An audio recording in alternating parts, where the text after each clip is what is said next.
Audi has completely redesigned its big car family in the past year, and now, the brand is concentrating on upgrading the A4 range, and that includes the RS4 as well. Snap here for the first time riding through the rough winter conditions of northern Sweden. As obvious, the A4 won't copy the headlight design of the A6.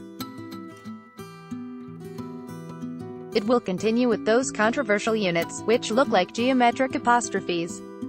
Naturally, the graphics could receive some changes. The front bumper, however, is getting redesigned. The grille, spoiler and the elements right below the headlights have evolved. While those look like a couple of speakers, they are actually the scanners for the ACC adaptive cruise control and active safety systems.